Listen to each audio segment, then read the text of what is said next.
গত ১৬ই নভেম্বর অর্থাৎ পহেলা অগ্রহায়ণ আমাদের মাঝে ধরা দিয়েছে নবান্ন। বরেন্দ্র জনপদে কৃষকের ঘরে নবান্ন আসে সুখ সমৃদ্ধি এবং আনন্দের বার্তা নিয়ে। আমন ধান কেটে ঘরে তোলার পর নতুন চালে প্রথম ভাত রান্না করাকেই বলা হয় নবান্ন উৎসব। বাঙালির ইতিহাস ঐতিহ্যের সঙ্গে ওতপ্রোতভাবে মিশে আছে নবান্নের এই মহা উৎসব। যেহেতু নবান্ন ধরা দেয় শীতের শুরুতে, তাই গ্রামের বধূরা নতুন চাল থেকে আটা তৈরিতে ব্যস্ত সময় পার করেন এই সময়টাতে। নবান্নের এই আনন্দক্ষণে গ্রামের বাড়িতে বাড়িতে চলে পিঠা তৈরির মহা উৎসব। গত ১৫ই নভেম্বর থেকে আগামী ডিসেম্বরের দ্বিতীয় সপ্তাহ পর্যন্ত চলবে ধান কাটা। কৃষি বিভাগের তথ্য মতে এবার নওগাঁ জেলায় ৮,৬০,০০০ মেট্রিক টন ধান পাওয়া আশা তাদের।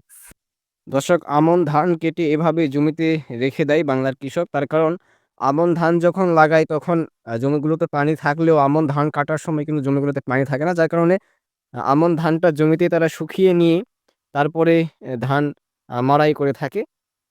যার কারণে ধানের খড়গুলাও শুকনা পায় এবং ধানও শুকনা পায়। আর ইরি ধানের ক্ষেত্রে এটা সম্ভব হয় না। কারণ ইরি ধান যখন কাটা হয় তখন অধিকাংশ বিলে থাকে পানি। যার কারণে ইরি ধান কেটে সরাসরি উঠিয়ে নিয়ে যেতে হয়।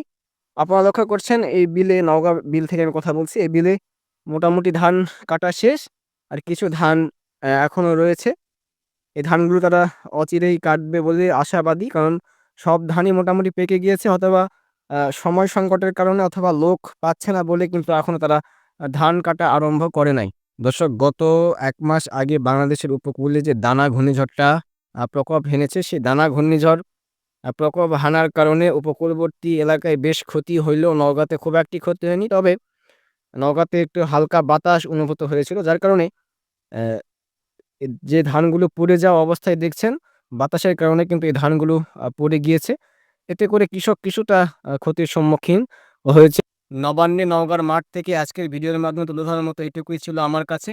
যেহেতু আমি আজকে বিকালে ভিডিওতে এসেছি, যার কারণে মাঠে কোনো কৃষককে ধান কাটতে দেখলাম না।